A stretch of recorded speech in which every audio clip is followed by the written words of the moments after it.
Good morning, and welcome to Northwestern University's 165th Commencement Ceremony. Please welcome members of the class of 1973 who are celebrating their 50th reunion.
Please welcome the class of 2023.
Please welcome members of the Northwestern University faculty.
Please welcome deans, senior administration, honorary degree recipients and presenters, Northwestern Shapiro Award winners, and trustees of the university.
Please welcome the President of the University, Michael H. Schill, and our commencement speaker, Governor J.B. Pritzker.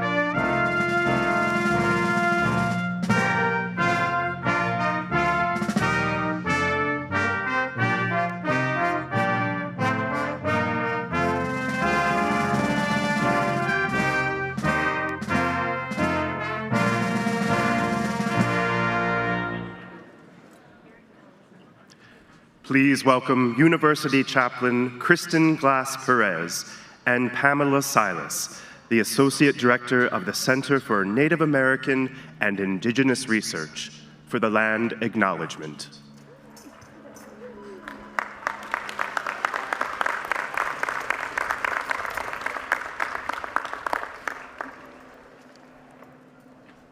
Poso, meep. Good morning. Mawanaweak. Greetings. Sekate Weaki Init Iswisian. That's my traditional name, Sunshine Woman. I'm an enrolled member of the Menominee Nation and a descendant of the Oneida Tribe of Wisconsin. And I'm also a member of the Northwestern family. I work at the Center for Native American and Indigenous Research. Good morning. My name is Kristen Glass-Perez, and I am a member of the Leech Lake Ojibwe tribe in Minnesota. I am also a member of the Northwestern family and serve as University Chaplain. So first, we want to give thanks to the Creator of all things for our life and for this beautiful day, and for the safe arrival of all of you that are gathered here at this time, graduates, and the circle around you of peers, friends, family, teachers, all of those who have traveled your education path with you. This whole region was once the original homelands of the Council of Three Fires, Ojibwe, the Odawa, and the Potawatomi. And it was also home over the years to the Ho-Chunk, the Miami, the Menominee, along with many other tribes. Tribes like the Potawatomi continue to have a deep relationship with these territories, and they're working to regain their rightful land back in Illinois. And over millennia, great Native leaders have met on these shores. Native traders barter on these shores, and many artists shared their stories and songs here. And this continues to be home to thousands of Indigenous people and home to the oldest urban Indian center in the country. As a grandmother in that community, I just have to give my personal gratitude, Wawanan, to Governor Pritzker for supporting legislation this year that brings Native history to the schools and protects our young people in wearing their spiritual and religious items for their own graduations.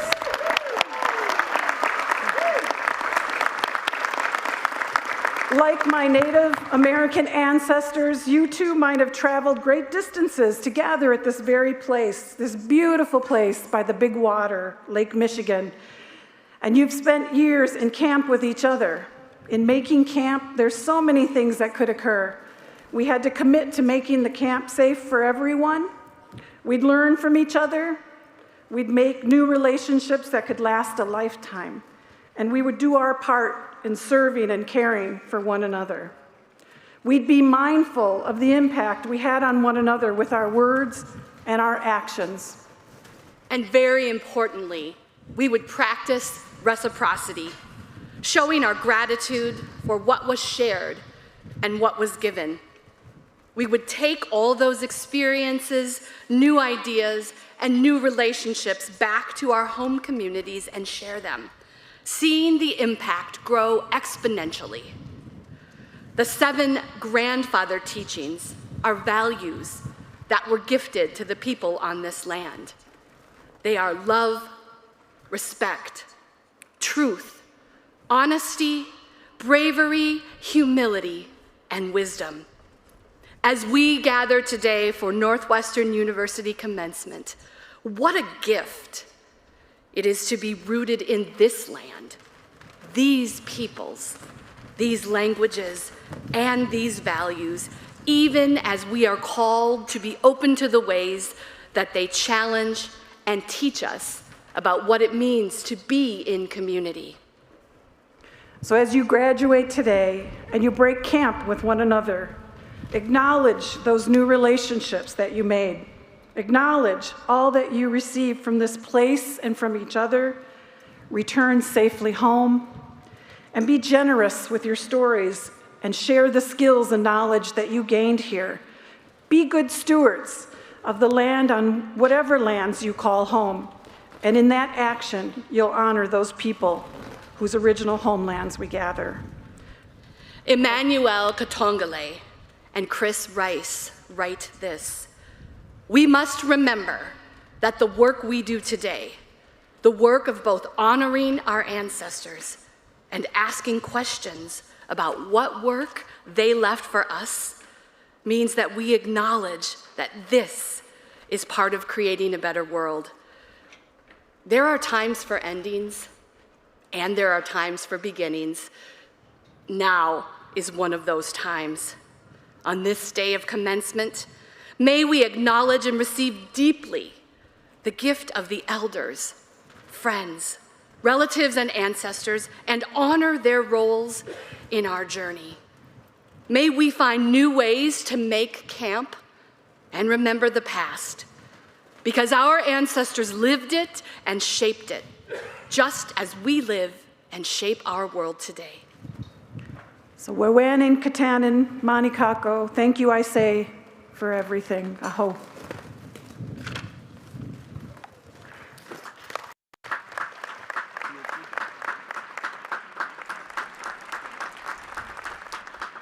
Please welcome Andrew Sprague, a 2023 Master's candidate in the Henry and Lee Beanan School of Music, to sing the national anthem.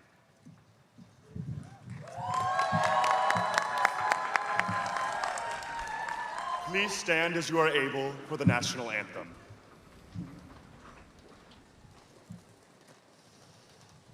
Oh, say, can you see by the dawn's early light what so proudly we hailed at the twilight's last gleaming, whose broad stripes and bright stars through the perilous fight o'er the ramparts we watched were so gallantly streaming, and the rocket's red glare, the bombs bursting in air, gave proof through the night that our flag was still there. Oh, say does that star-spangled banner yet wave o'er the land of the free and the home of the brave?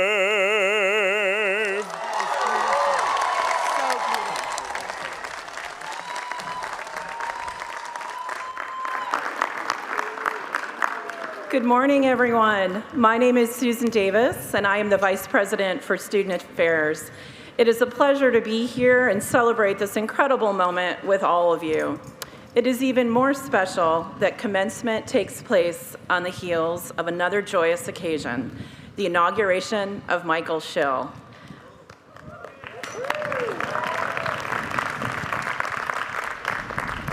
President Schill took office as president on September 12, 2022.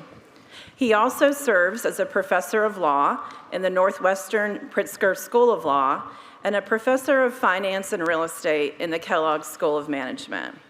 He was inaugurated as Northwestern's 17th president on Friday, June 2nd. Please welcome to the stage President Michael H. Schill.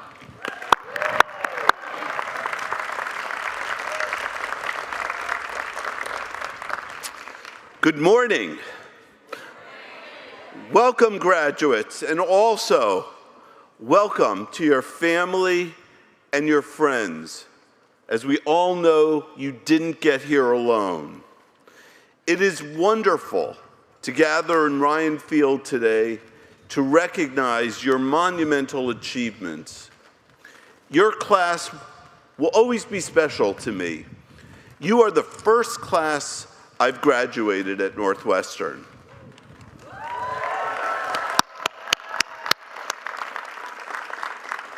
I have met many of you, and I am so proud to be your president. Now I'd like to begin by honoring recipients of the Northwestern Morton Shapiro Distinguished Secondary School Teacher Award for the 13th time that this award has been given. This year's seniors were invited to nominate high school teachers who had transformative impacts on their lives. In selecting the awardees, a committee reviewed the nomination essays, teaching portfolios, and letters of recommendation. The 2023 award winners are Deepshika Alawat of Nathaniel Nabone High School, Colette Beausoleil of the John F. Kennedy High School, Joseph Graziosa Jr.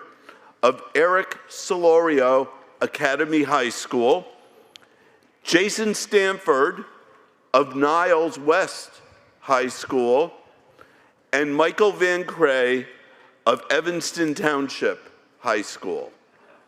We are pleased to recognize these outstanding educators this morning, and you can learn more about each of them on the graduation website.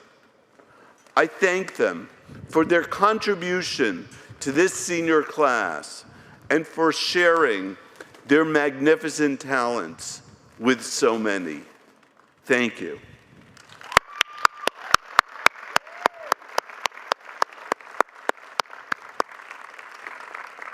And now to the class of 2023.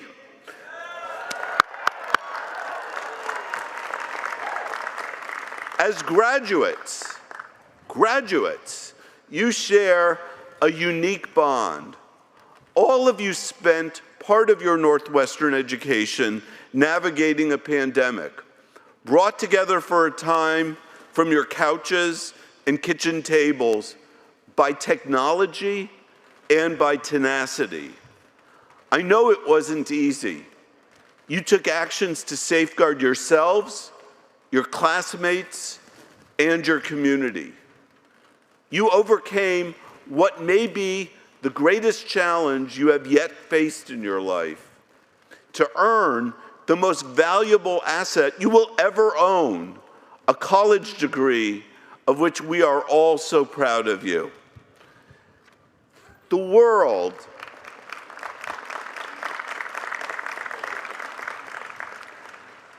is a very different place than when you all started your college journeys. The pandemic created a seismic shift in our society in ways that are both good and the bad. It accelerated technological and healthcare advances, changed the culture of work and the delivery of education, exacerbated the crisis of mental health, and illuminated how much we all need and value in-person interactions and experiences just like today.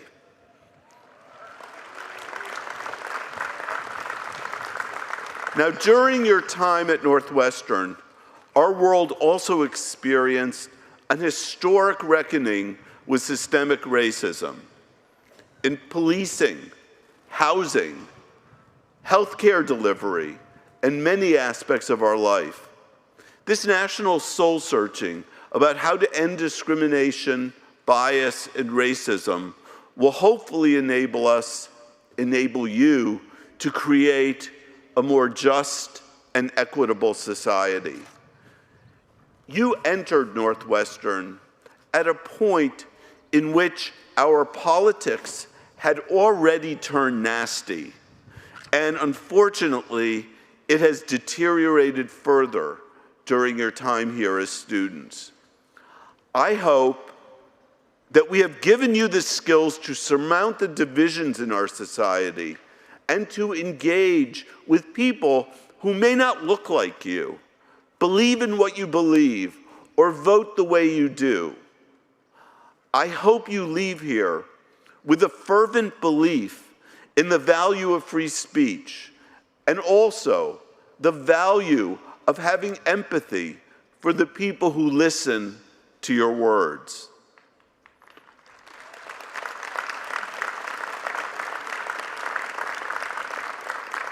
Through my interactions with students on campus, I have seen how deeply you care about making the world around you a better place. You can change the world in so many ways, whether it be teaching in schools, or working for social or racial justice, or healing the sick, or starting a new company. I am confident that each of you will make your own contribution and you will make us all proud. After all, you are Wildcats.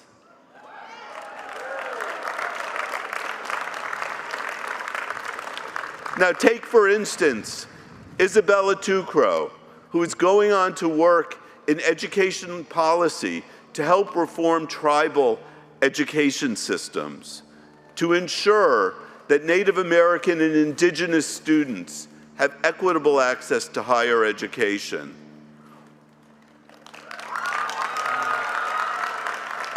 Or Irina Petrick, named not only a 2023 Truman Scholar, but also a 2023 Rhodes Scholar, and who will continue an ongoing passion for public service as she goes off to Oxford University.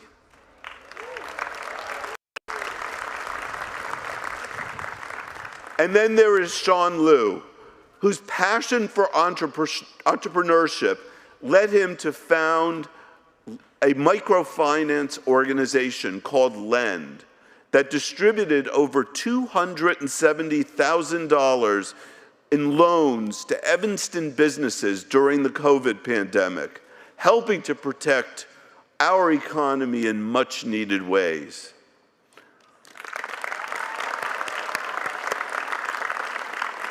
Now, like your classmates, your role as educated citizens and leaders is critical. What you have learned at Northwestern will give you the tools to make change. Now that you have marched back through the arch and metaphorically out into the world, you and your generation will set the agenda for the future. My generation has left you with many problems to fix. Your ability to survive, adapt, and even flourish through years of unparalleled challenge will serve you well as you take on your place in the world outside our university. Now, my question and my challenge to you is looking to the future. Can you construct a new consensus built upon a respect for science and knowledge, a commitment to equity, care for the environment, an embrace of liberty and free speech, and a disavowal of racism? I'm optimistic. I believe in you. Because out of great crises come great change and innovation. Some of the darkest moments in history have catapulted society forward and spurred on discoveries that have transformed the world. Out of the 1918 Spanish flu came not only a flu vaccine, but the building blocks of our understanding about genetic information that ultimately led to the discovery of DNA and the genetic code.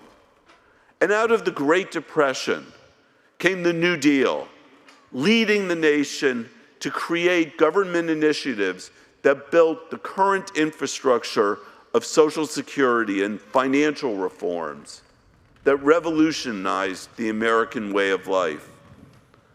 And out of the Cold War came a race for domination and dominance in space that led to the first man to step on the moon. That competition launched a new American focus on science and technology in schools, in businesses, and in the government. And now, out of COVID-19, our world has already begun to see rapid advances we could not have imagined a few years ago. We have experienced a revolution in healthcare, advances in telehealth, vaccine production, and viral treatments, all of which lead to better access and treatment for patients with a wide variety of healthcare needs. We need to do more. You need to do more. Of course, graduations are all about hearing advice from folks many years older than you that you may or may not heed, but I'm not going to be different. So here are a few key pieces of my advice. First, in order to be active participants in the world around you, rather than just spectators on the sidelines, you will need to remain curious, continue to ask questions, and retain your incredible thirst for knowledge. Remember the curiosity that brought you to Northwestern? Remember the feeling of satisfaction that you experienced when you developed insights and knowledge about the world around you? Never, ever succumb to the siren song of ignorance, no matter how intoxicating simplicity may be. Second,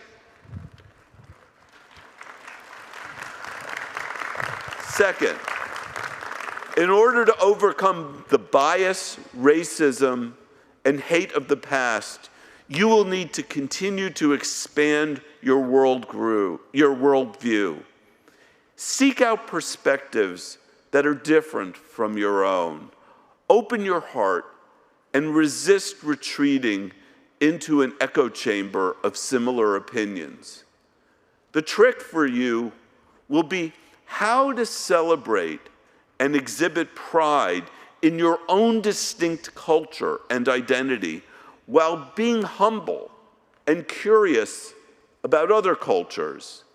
And most importantly, about being part of something bigger and more meaningful than an amalgamation of different identities. Third, in order to overcome the challenges of today and tomorrow, you will need to stare down fear and uncertainty and not be afraid to fail.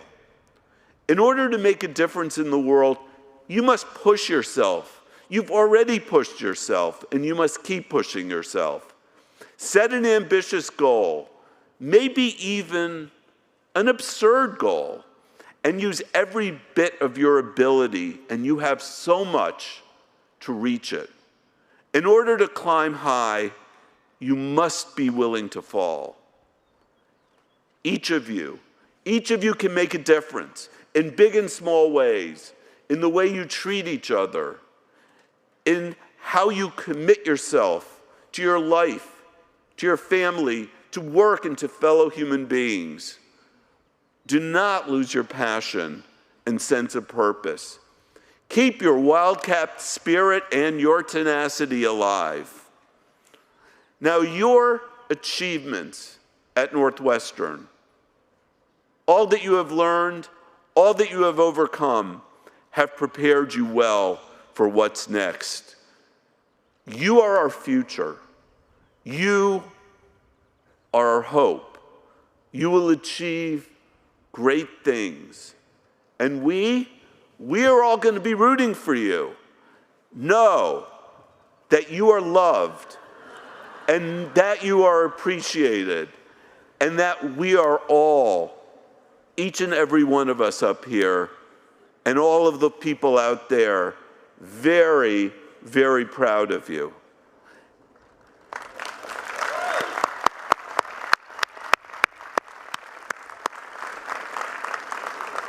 Also know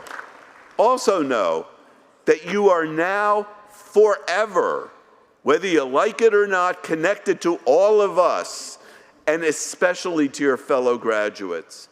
I look forward to you returning to our campus again and again as Northwestern alumni. Thank you, congratulations, and go Cats!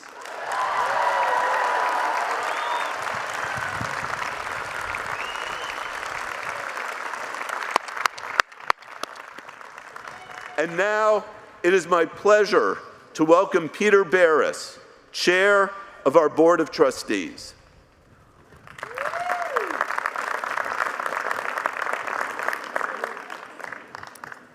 Thank you, President Schill. It is also my privilege and pleasure to welcome our graduates, their families, and friends. Those receiving their degrees today are a special group who have worked hard, learned much, and will now look forward to the many opportunities to use the knowledge gained at Northwestern to enhance their communities in which they live and work. We are here today to welcome all of our graduates as alumni, and so it is appropriate that our next speaker is Albert Manzone, trustee and president of the Northwestern Alumni Association.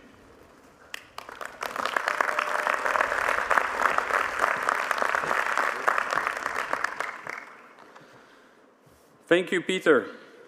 Hello, class of 2023.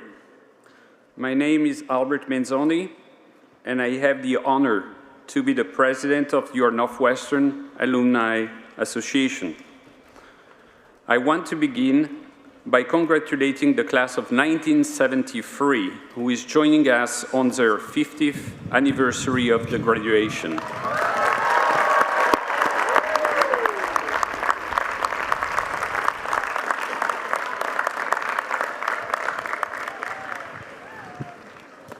Class of 2023, it is my great pleasure to welcome you as new graduates to the Northwestern Global Alumni Community.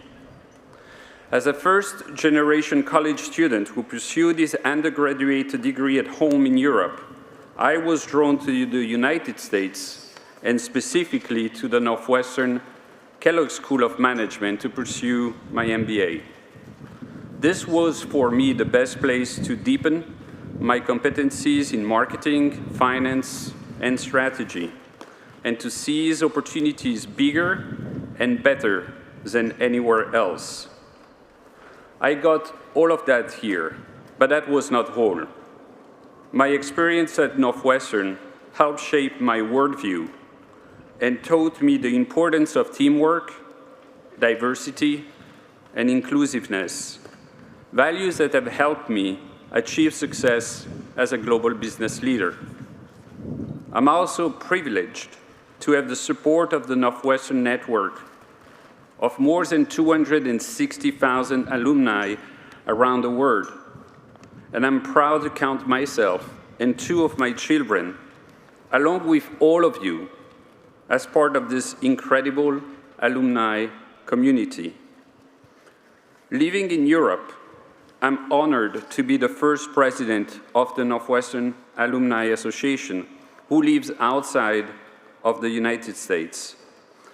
This symbolizes Northwestern's clear commitment to being a global community. Our goal is to build an alumni association where everybody feels that they belong, that they are welcomed, represented, and valued. Wherever in the world your journey takes you after today, know that you will always be an important part of this community. Your generation gives me so much more hope for the future.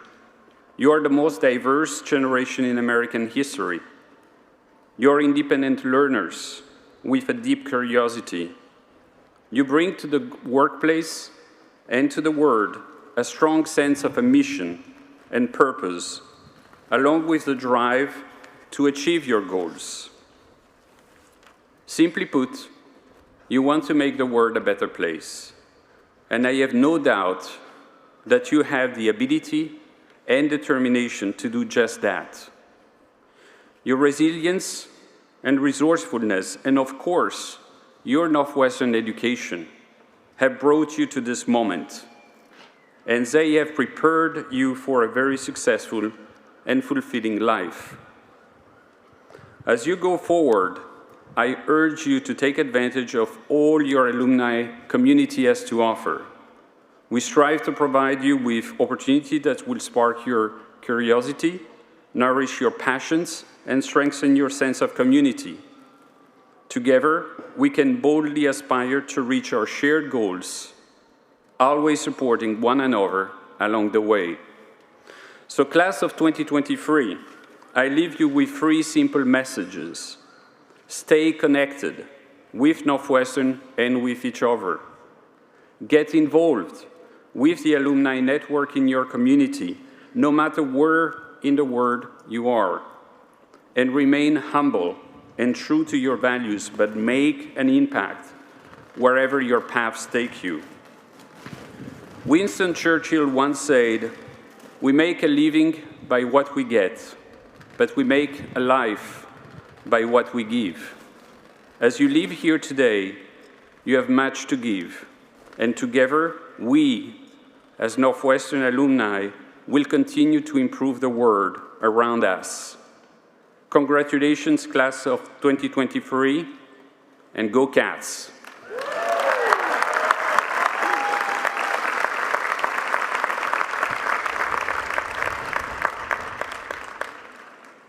I now welcome Kathleen Haggerty, Provost of the University.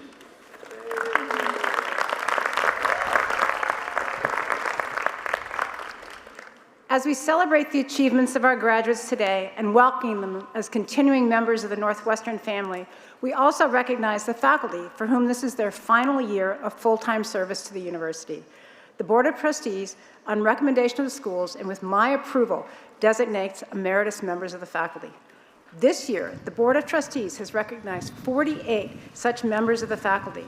They will be listed in the Commencement program, and you can learn more about each of them in the graduation website. Together, they have contributed 13 centuries of service to our students and the university. As scholars, they have helped transform their disciplines. Their impact upon countless students with whom they have worked is beyond measure. A number of those newly appointed emeriti are here today. Please join me in recognizing the emeritus faculty for their long distinguished service.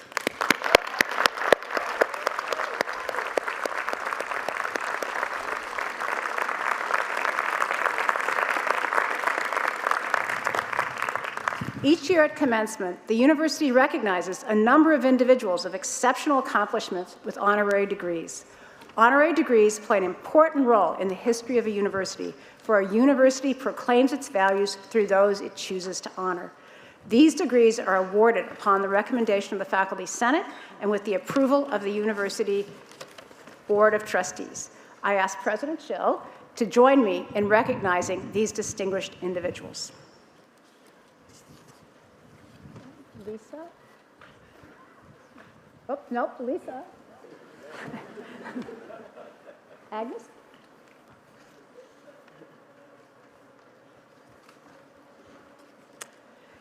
Mr. President, Lisa Hirschhorn now presents for the honorary degree of Doctor of Science, Agnes Benwaho. You are widely recognized as a visionary leader of global health whose expertise is greatly in demand on the international stage. Your many prestigious awards have honored your inspiring work in rebuilding Rwanda's post-genocide health system and reducing health disparities. We treasure your relationship with our Havey Institution for Global Health, and we thank you for all you have done to make our world a better place.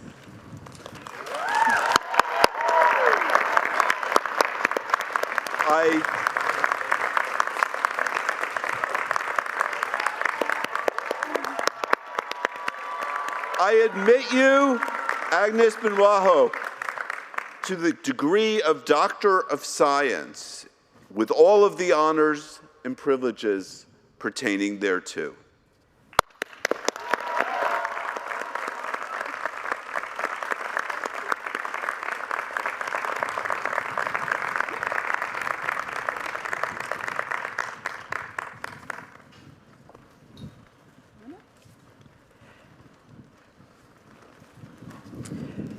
Mr. President, Dean Hariov-Sosky now presents for the honorary degree of Doctor of Laws, Sharon Bowen. You are a trailblazer for diversity and inclusion in legal, business, and financial professions.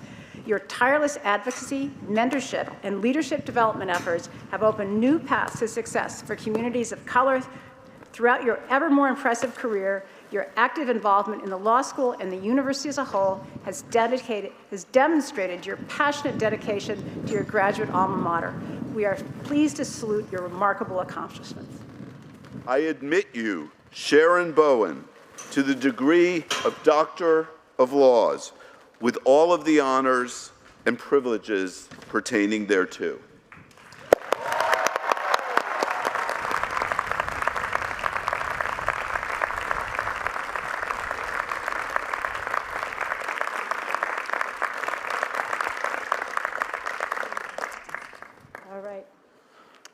Mr. President, Professor Adam Hoflecht now presents for the honorary degree of Doctors of Laws, Governor J.B. Pritzker.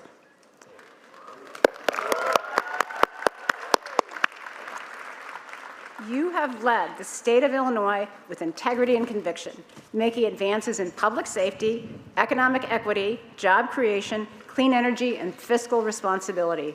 Your first term's legislative agenda ranks among the most ambitious and consequential in the state's history, and your decisive reelection cemented your position as a national leader.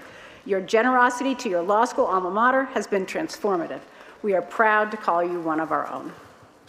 I admit you, J.B. Pritzker, to the degree of Doctor of Laws with all of the honors and all of the privileges pertaining thereto.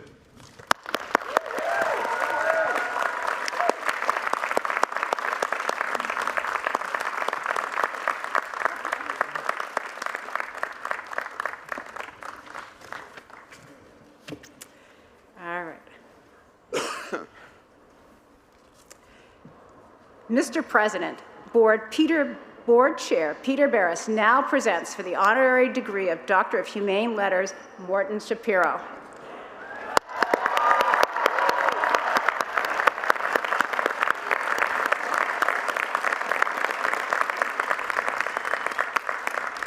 You led Northwestern for 13 years with distinction and devotion, greatly enhancing its worldwide reputation as you steered the university to new heights in innovation, research, diversity, and community.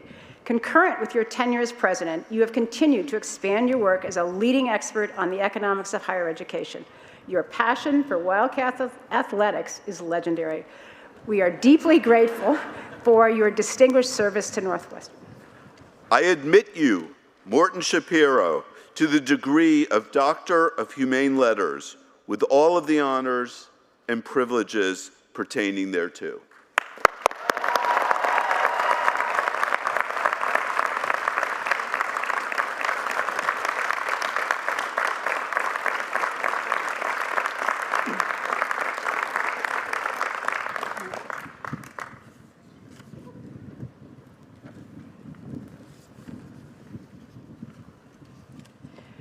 Mr. President, Professor Henry Gonitas now presents for the honorary degree of Doctor of Arts, Luis Valdez.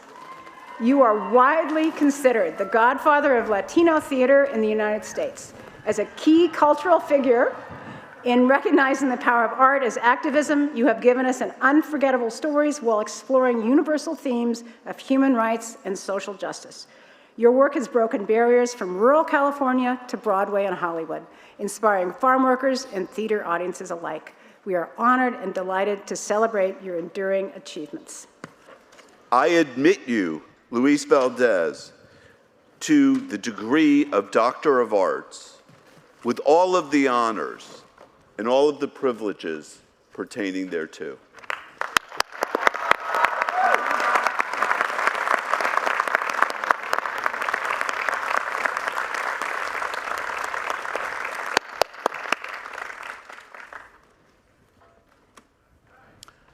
I am now delighted to introduce our graduation speaker today, and perhaps be the first person to call him Dr. J.B. Pritzker.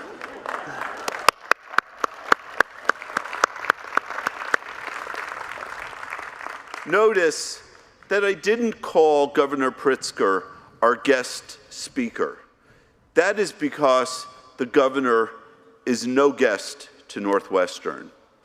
He is instead a member of our family, a 1993 graduate of the law school, a former member of our board of trustees, and an extraordinary benefactor who, along with his wife, MK, has made a wonderful and generous gift for what would become the Northwestern Pritzker School of Law. Now, over the past 4 years, JB has turned his attention from the governance of the university to the governance of the state of Illinois.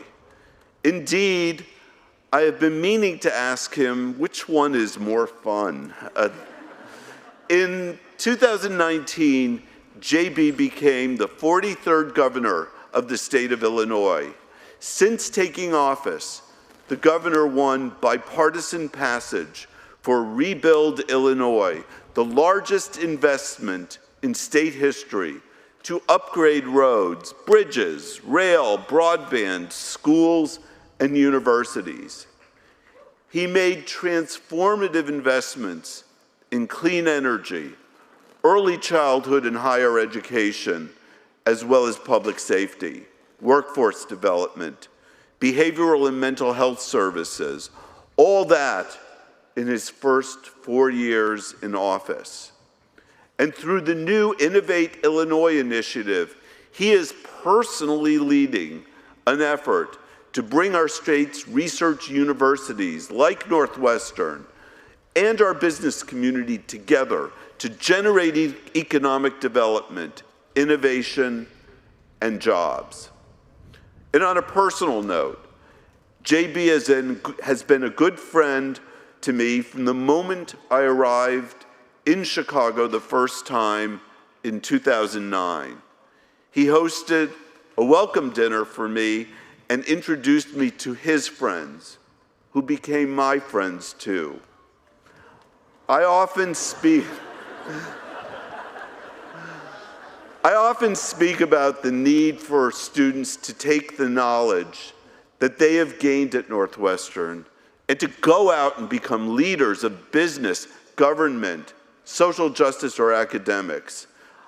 I encourage them to tackle some of the thorniest and most consequential challenges facing our society. J.B. Pritzker, Dr. J.B. Pritzker, is someone who has done that.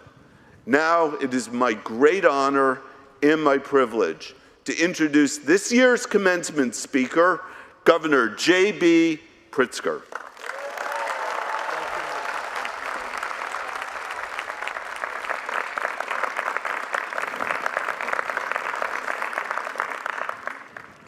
Well, thank you so much, President Schill, for your kind introduction. To the class of 2023, congratulations on your graduation from one of the finest universities in the world.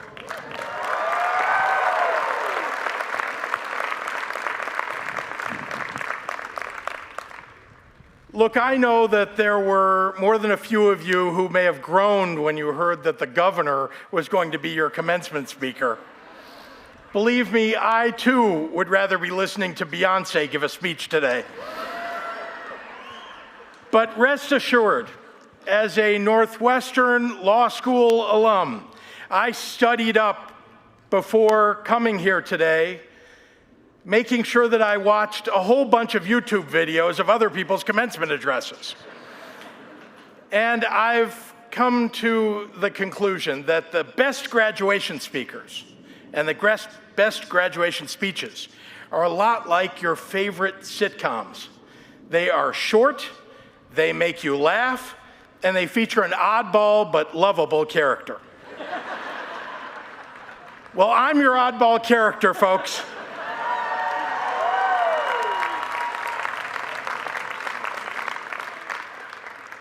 Today, graduates, I want to invoke a seminal piece of 21st century culture to help send you forward on the right path in life. I am, of course, talking about the Emmy Award-winning sitcom known as The Office, which in its 200-episode run gave us all the wisdom that you need to make your way in this world. Now look, the younger members of my staff made it clear to me that your generation might consider The Office to be sort of chuggy,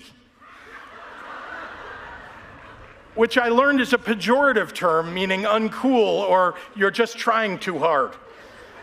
Well, that's fine, I don't care, I'm a dad. By definition, dads are chuggy. We try too hard every day, mostly to get our kids to turn off the lights when they leave a room. We don't care if you don't think that we're cool. We are determined to plunge ahead anyway. So give me and The Office a chance to show you that non-trendy things still have a lot of wisdom to offer. You don't have to be a fan of the show, by the way, to follow along, because quotes from The Office stand on their own in their uncommon wisdom and depth. I'll offer you the first one now. PowerPoints are the peacocks of the business world. All show, no meat. Dwight Schrute. Before I was the governor of Illinois, I ran a technology-focused investment firm. And in the early years of the internet, I used to take at least 3 meetings a day with young entrepreneurs who would present their ideas for online retail businesses. Every young retail entrepreneur in the world wanted to copy Amazon's success, but frankly, they had to answer the magic question: how are you going to attract millions of customers without spending all your money on advertising? So one guy came to me with what he thought was the perfect answer. He started the Hey Company. Hey, spelled H-E-Y. The guy told me that he had registered hundreds of domain names that all started with the word hey, like heybooks.com, heytshirts.com, heywaterbottles.com, hundreds of them. His idea was that people would be browsing online and they would think to themselves, hey, I need some shorts. And that naturally would lead them to type into their browser, heyshorts.com. And bam, you'd find what they needed on his websites. It was brilliant, except for the fact that no one shops by first saying, hey shorts, or hey underwear. But he had a fancy PowerPoint, and one of his slides had financial projections that showed his company was going to be bigger than Amazon. It was not. Here's the thing that I remember most. The Hey guy handed out his business plan in an expensive mahogany box and gave a great presentation. I give him credit that after a few months in business, he realized he wasn't going to make it, and he closed up shop. He was at least honest with himself and with his investors. But sometimes, when I see a news story about a company like Theranos or WeWork, where a charismatic CEO has a clever pitch that fools a lot of intelligent people into investing their money, or when politicians give flashy pitches and catchy slogans, I think about Dwight Schrute's lesson for life. So ask questions, demand answers, do your own research, trust people with a lot of life experience, be skeptical. Having a baby is exhausting. Having two babies, that's just mean. Jim Halpert. I mentioned already that I'm a dad, and I have two wonderful college-age kids. And like most of the parents here, having children turned me from a fun, cool, spontaneous person who could stay out past midnight to a functional madman who answers the phone, yellow, and won't let anyone in my house touch the thermostat. We dads didn't start out chuggy. You made us that way.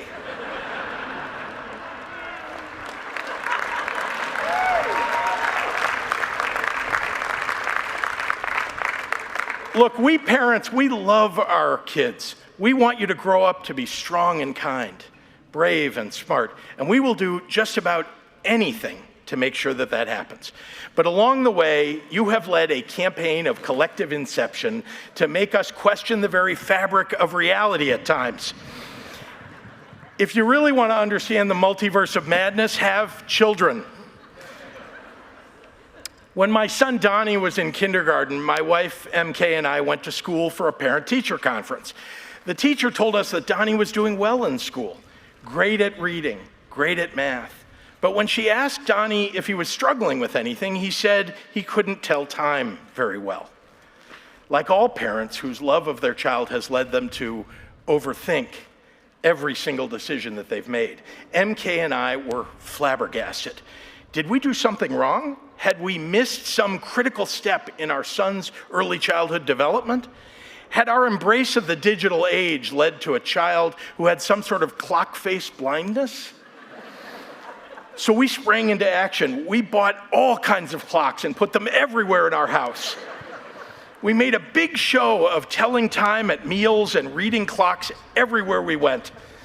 We got Donnie an analog clock that lit up and spoke the time out loud when asked. For an entire year, I walked around like the Mad Hatter, constantly proclaiming the time. Donnie, it's 7:10. See, it's 7:10. After 12 months of this insanity, just when MK and I were starting to congratulate ourselves for doing such a good job focusing on the time-telling problem, Donnie decided to let us know that he had never had an issue telling time. It was just that when his teacher asked him to identify something that he needed help with, he couldn't think of anything to say, so he made up a story about not being able to tell time. And then he didn't want to admit that he had lied. If you think your parents are crazy, it's important that you understand that you made us this way.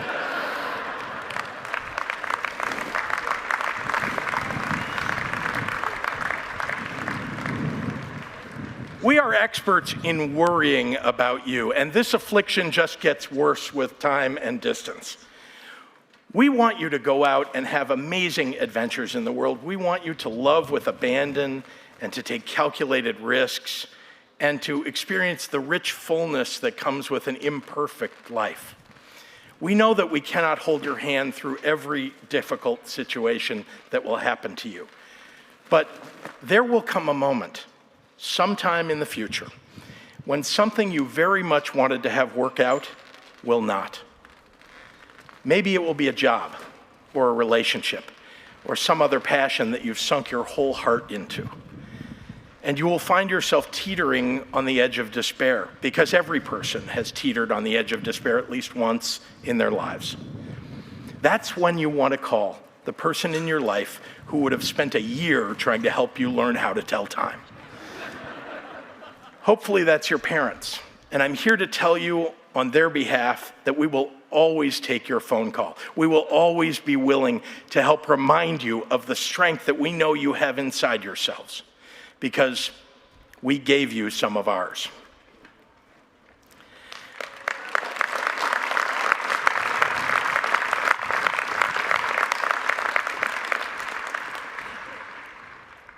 Whenever I'm about to do something, I think, would an idiot do that? And if they would, I do not do that thing. Dwight Schrute. The entire efficacy of this incredibly useful piece of information hinges upon your ability to pick the right idiot. I wish there was a foolproof way to spot idiots, but counterintuitively, some idiots are very smart. They can dazzle you with words and misdirection.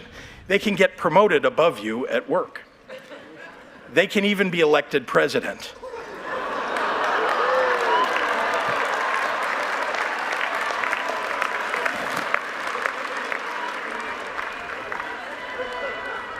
If you want to be successful in this world, you have to develop your own idiot detection system. As part of the responsibilities of being your commencement speaker, I'm going to share mine. Sure, I'm naturally suspicious of people who never saw the original Star Wars movies, and even more cautious of people who loved the prequels and the sequels. But I admit this is not a reliable idiot indicator. No, the best way to spot an idiot: look for the person who is cruel. Let me explain. When we see someone who doesn't look like us, or sound like us, or act like us, or love like us, or live like us, the first thought that crosses almost everyone's brain is rooted in either fear or judgment, or both. That's evolution. We survived as a species by being suspicious of things that we aren't familiar with. In order to be kind, we have to shut down that animal instinct and force our brain to travel a different pathway. Empathy and compassion are evolved states of being. They require the mental capacity to step past our most primal urges. This may be a surprising assessment because somewhere along the way in the last few years, our society has come to believe that weaponized cruelty is part of some well-thought-out master plan. Cruelty is seen by some as an adroit cudgel to gain power. Empathy and kindness are considered weak. Many important people look at the vulnerable only as rungs on a ladder to the top. I'm here to tell you that when someone's path through this world is marked with acts of cruelty, they have failed the first test of an advanced society.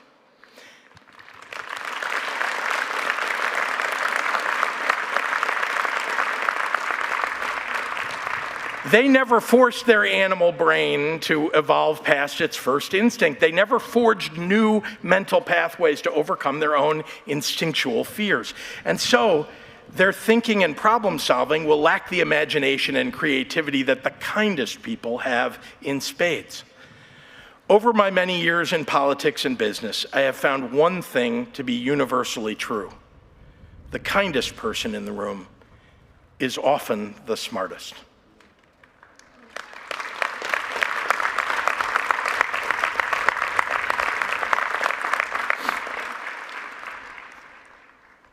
I knew exactly what to do, but in a much more real sense, I had no idea what to do.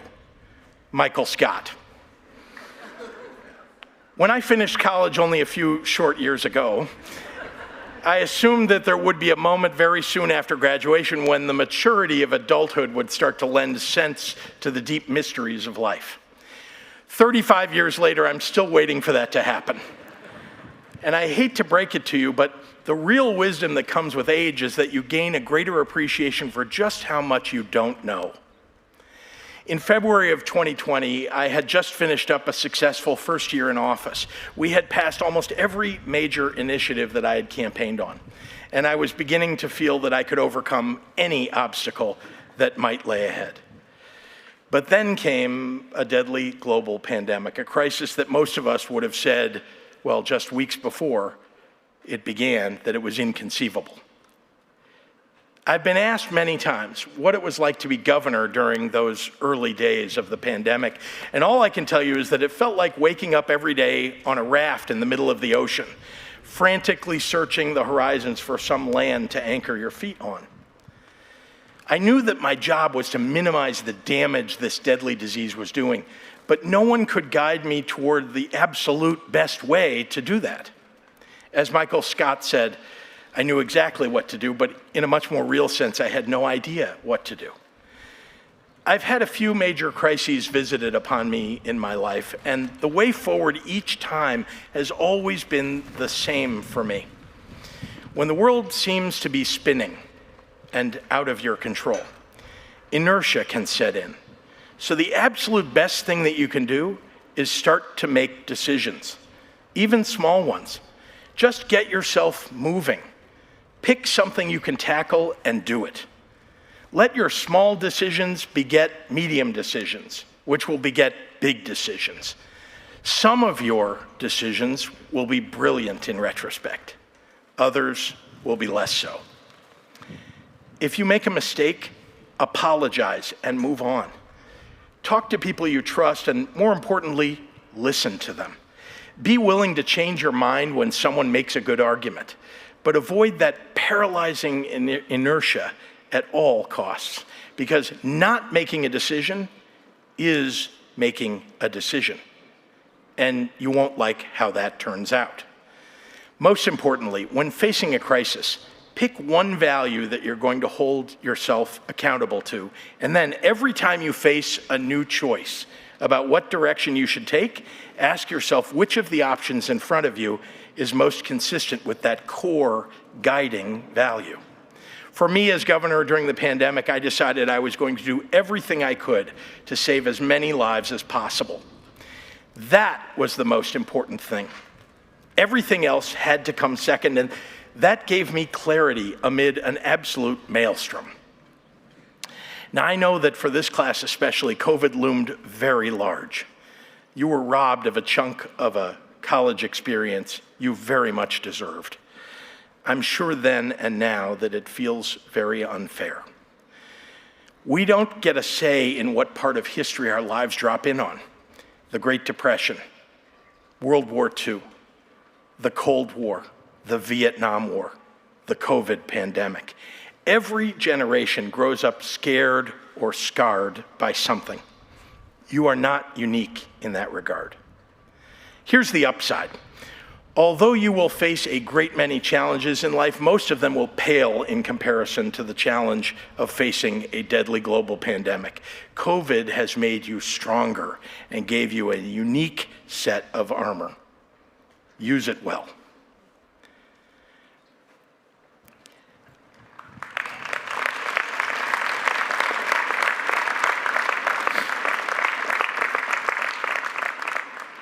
I wish there was a way to know you're in the good old days before you've actually left them. Andy Bernard. Most of us old guys dispensing advice as commencement speakers mistakenly will lead you to believe that everything good that happens, every day you will ever have for as long as you live, happens in college or your 20s or in your early career.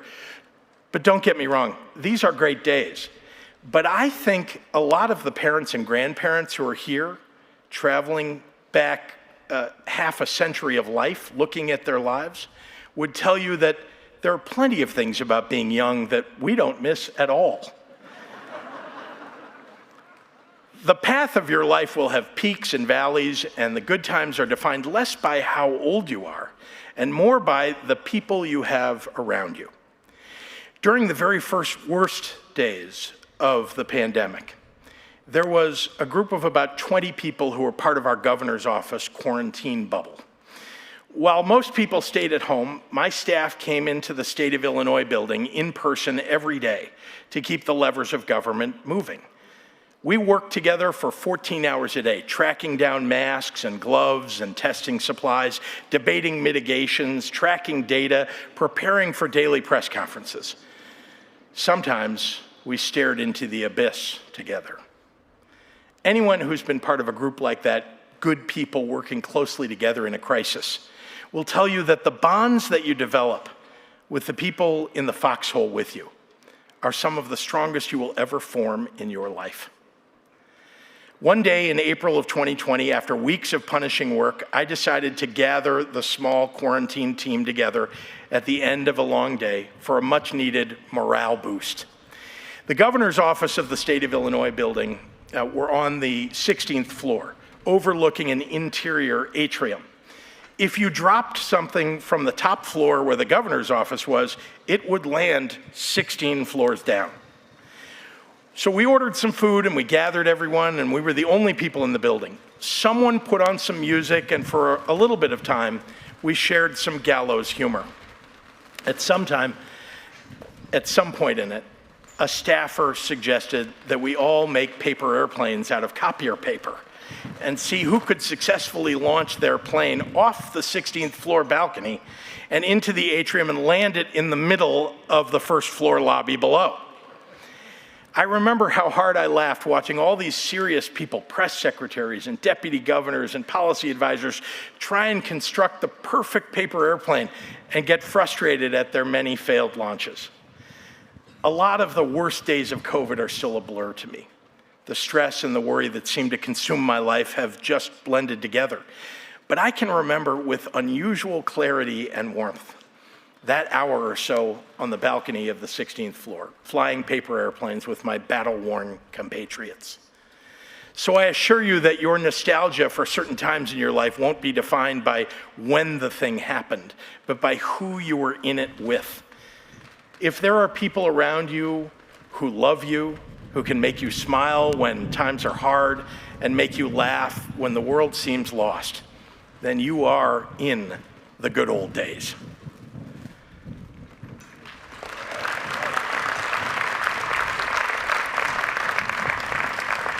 Now, ultimately, the office was a show about a bunch of imperfect people trying to find their way together.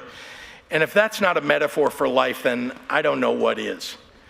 You will find your way, class of 2023. I beseech you to remember the lessons of the office. Be more substance than show. Set aside cruelty for kindness. Put one foot in front of the other, even when you don't know your way. And always, always try and appreciate the good old days when you're actually in them. And remember what Dwight Schrute said? You only live once? False. You live every day. You only die once. Thank you all very much.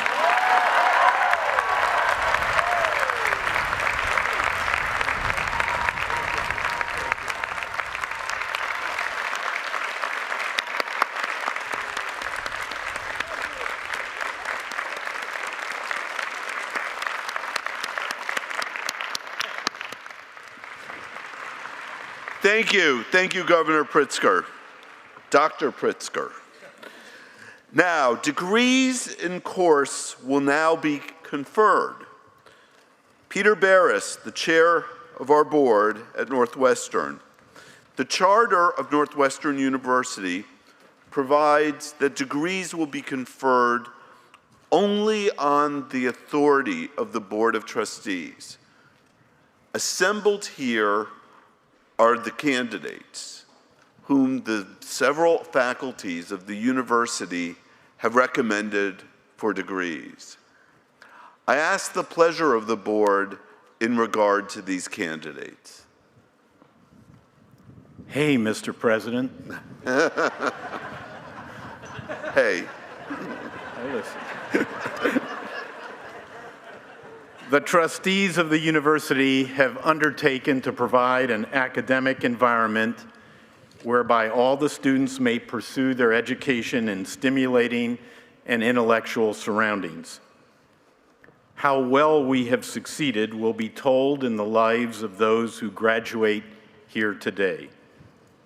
It is with great confidence in them and with good wishes for their future that the Board of Trustees has approved the recommendation of the various faculties as to these candidates and hereby authorizes the President of the University to confer upon them the degrees for which they have been qualified and recommended.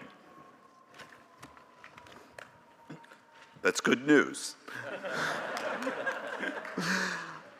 I now invite Provost Haggerty to the podium to present the candidates for doctoral and master's degrees.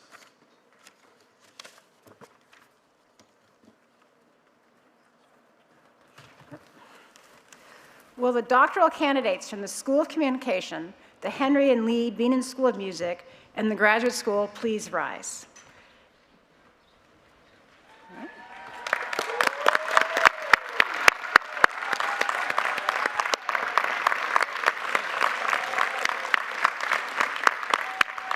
Would their deans, E. Patrick Johnson, Tony Marie Montgomery, and Kelly Mayo please rise as well?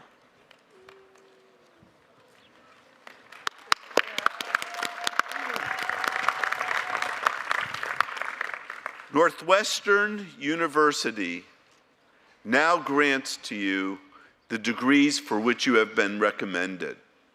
To this degree, I do now admit you with all of the rights, privileges, and obligations pertaining thereto, and I welcome you to the Fellowship of Scholars.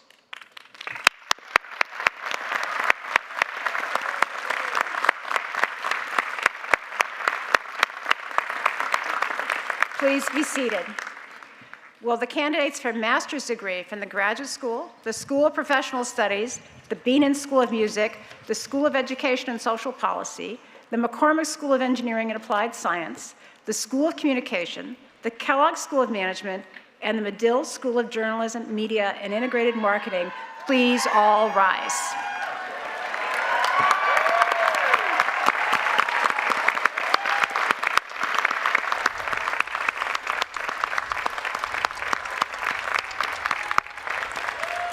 And would their deans, Kelly Mayo, Tom Gibbons, Tony Marie Montgomery, Dan McAdams, Julio Otino, E. Patrick Johnson, Francesca Cornelli, and Charles Whitaker, please join them in standing.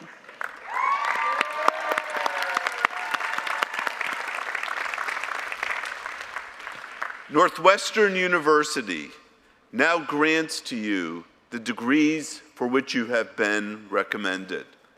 To this degree, I do now admit you with all of the rights, privileges, and obligations pertaining thereto.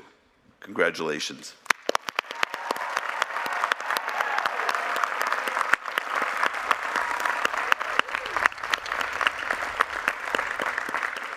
Please be seated, and I now invite Susan Davis to the podium to introduce our first student speaker.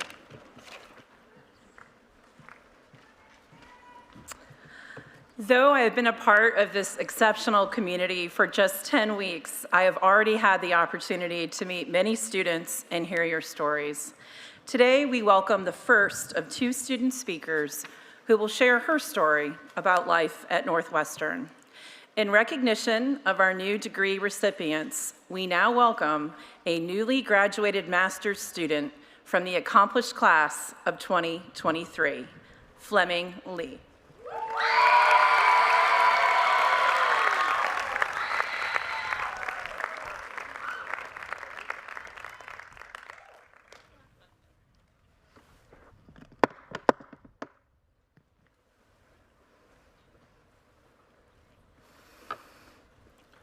Fellow graduates of the class of 2023, my name is Fleming Lee, and I am a recent graduate of the Bienen School of Music with a master's in music education.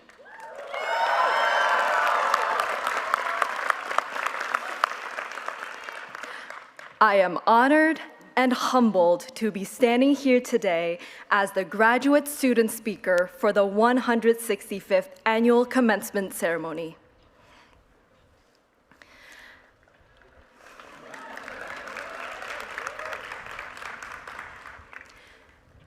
After receiving my bachelor's degree from Bienen last year, I chose to continue my studies at this institution that I love dearly. Northwestern has given me some of the most beautiful memories and life-changing opportunities. In particular, I would like to thank my piano professor, Dr. Sylvia Wong, for taking me in 7 years ago and teaching me with her utmost passion and wisdom, and 3-time Grammy winner Dr. Donald Nally, for providing me with phenomenal choral experiences that have opened doors for my future across the nation and abroad.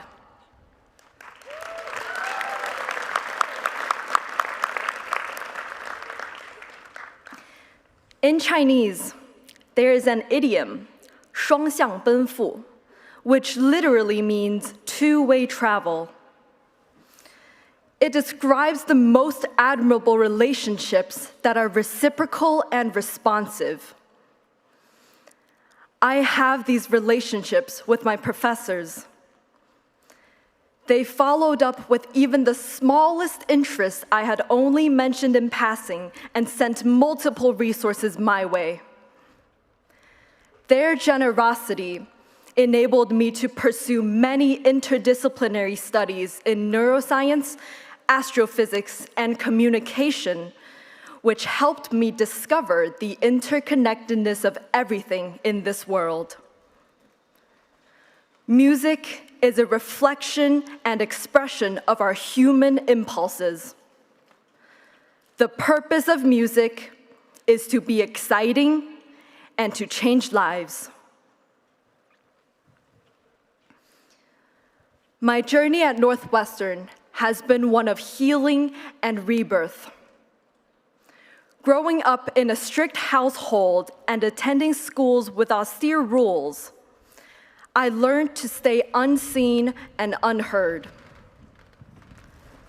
But an essential part of growing up is learning how to exercise freedom. Northwestern's community gave me the chance to do so. My teachers repeatedly assured me of my capabilities, and my colleagues, with their wittiness, open-mindedness, and acceptance, encouraged me to share my stories and fully, truly express who I am. As an international student, every day I find myself taking more and more pride in my background, my upbringing, and my cultural identities in this home away from home. It wouldn't be hyperbolic to say that Northwestern gave me a second wind that allowed me to discover and rediscover who I am, where I come from, and where I'm going. In this moment, I would like to thank my parents, my brother, and my family who are supporting me from my homeland, Beijing, China.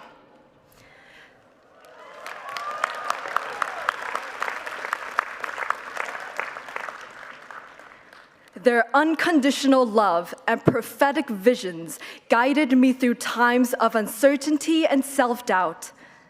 And I may finally pay off my mom's early investment in my public speaking skills. I would also like to thank my many families in the United States who took me in when I was unable to return home and made me feel loved and welcomed as part of their vibrant communities.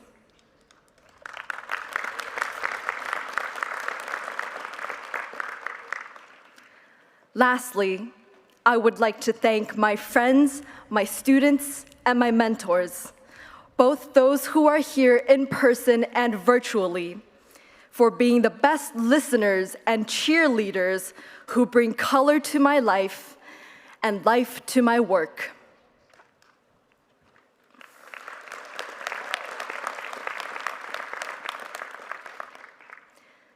Thank you for everything, my dearest alma mater, Northwestern.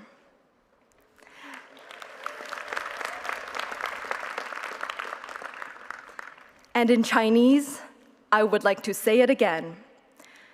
谢谢你，我亲爱的母校，西北大学。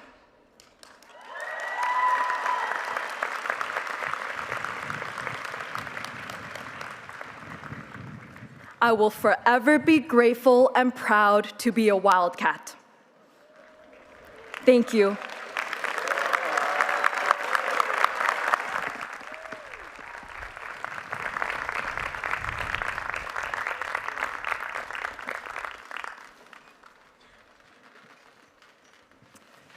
Thank you, Fleming.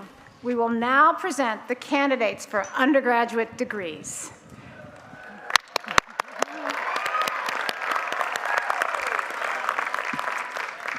Please remain standing until all the schools have been conferred.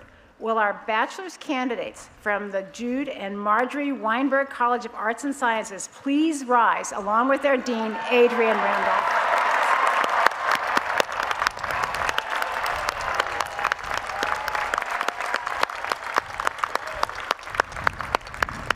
Will the bachelor's candidates from the School of Professional Studies please rise along with their dean, Tom Gibbons.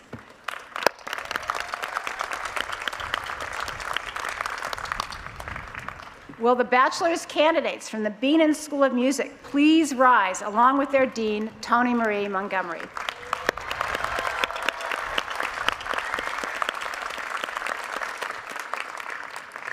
Will the bachelor's candidates from the School of Education and Social Policy please rise along with their dean, Dan McAdams.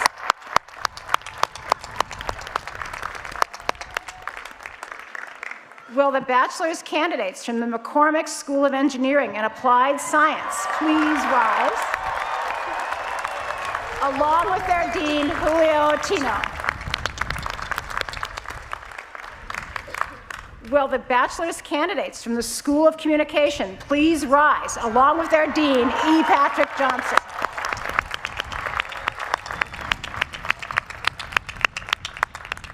Will the bachelor's candidates from the Medill School of Journalism, Media, Integrated Marketing and Communications please rise along with their dean, Charles Whitaker.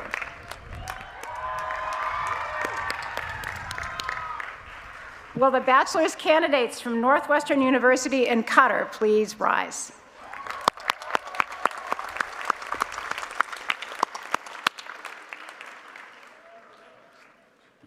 Northwestern University now grants to you the degrees for which you have been recommended. To those degrees, I do now admit you with all of the rights, with all of the privileges, and all of the obligations pertaining thereto. Congratulations!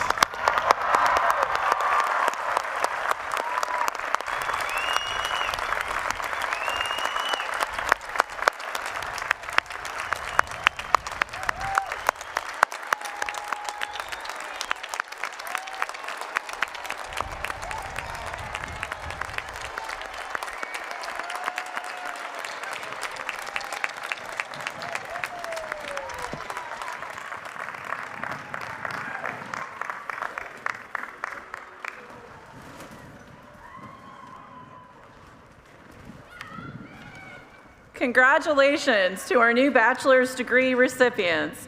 In recognition of these newly awarded degrees, we now welcome the second of our student speakers from the talented undergraduate class of 2023, Ji-Hae Choi.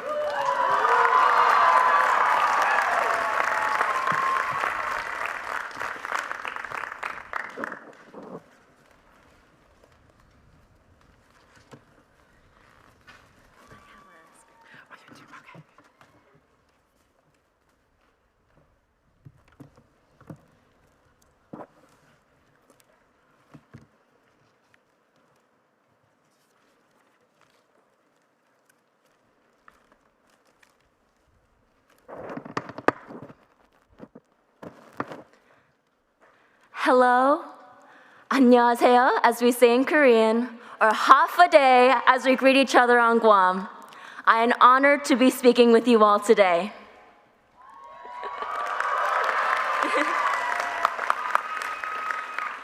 Congratulations to the 2023 graduating class of Northwestern University.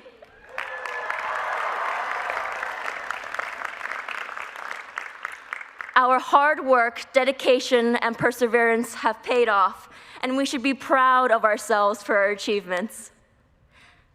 One of my favorite sayings is that it really does take a village, and so I wanted to thank all of our parents, family, loved ones, peers, professors, and NU staff workers, and the countless others in our village of supporters, seen or unseen, but definitely felt, who have guided us and cheered for us every step of the way.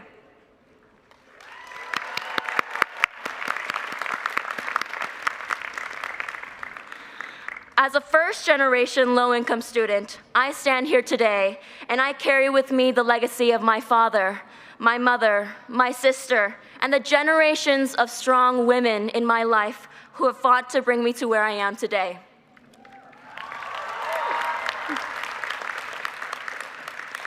During our time at Northwestern, we have had the opportunity to learn about a wide range of subjects, from learning about Plato's Republic in philosophy classes to taking Earth 101, or Rocks for Jocks as some call it. Or, even that one class that tapes water bottles to the side of trees.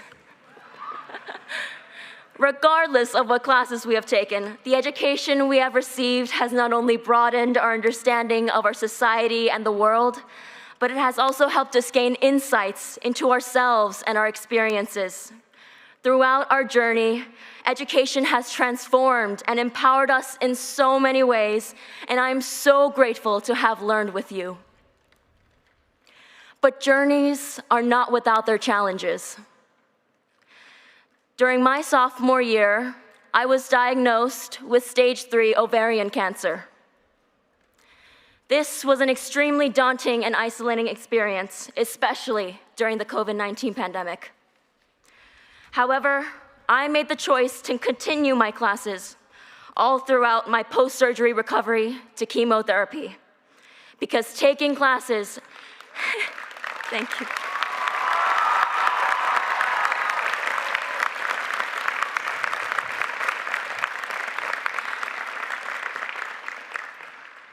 Because taking classes and continuing my work with student organizations like the Undergraduate Prison Education Partnership took my mind off of my sickness and gave me energy and purpose during the most difficult time of my life.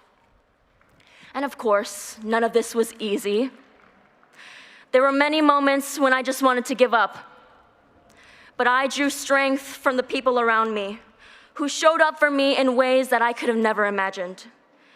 It was then that I realized the true power of community.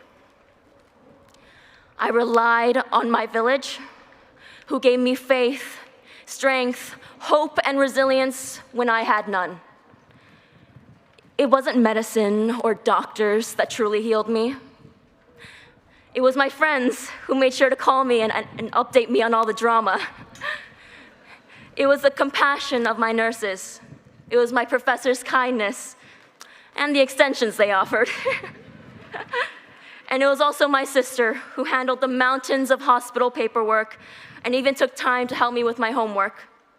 But most of all, it was my mother who would stay up all night with me when I was in pain, who shaved her head with me, and who constantly reassured me that everything was going to be okay. I love you, Mom. 엄마 사랑해요. I found healing through the love my mother and countless others gave me. I found healing through my community. And reflecting on the power of community, I was reminded of the selfless and tireless work of my father, who was an acupuncturist and healer for the local community on Guam. He treated people without expecting any pay or recognition, and I saw firsthand the impact he made on the lives of those who sought his help. Through him, I learned not only the importance of relying on your village, but also giving back to your community and being a pillar of support for the people that have lifted you up in so many ways.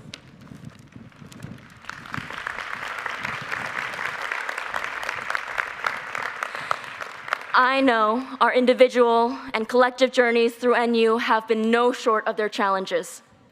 Nonetheless, I am deeply grateful to be standing here in front of you all today, and might I add, cancer-free.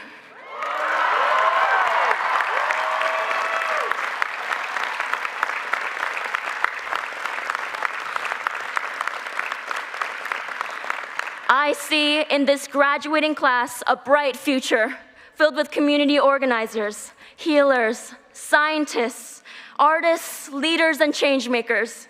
We have a great responsibility to use the knowledge we have gained for good, for justice, and for building inclusive and sustainable communities.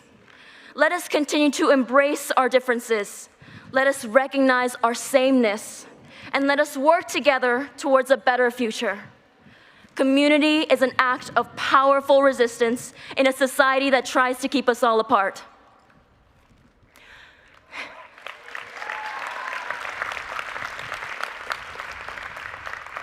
I am grateful to have been a part of this outstanding class, and I thank you for fighting for a better Northwestern and for a better world.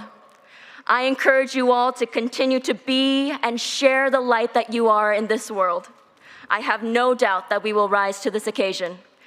Thank you, 감사합니다, si Zeus Maasi, and once again, congratulations to the class of 2023.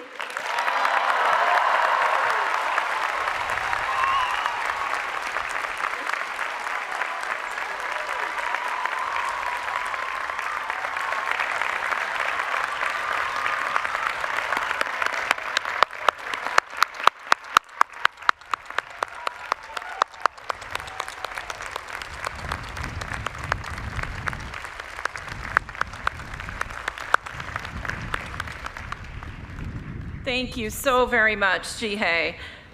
Now, please welcome Morgan Small, a student of the Beanan School of Music, to lead us in the alma mater. Please rise as you are able.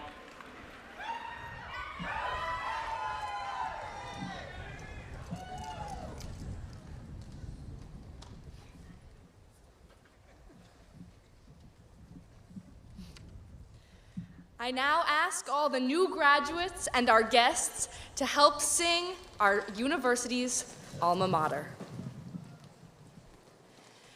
Hail to alma mater, we will sing thy praise forever. All thy sons and daughters pledge thee victory and honor.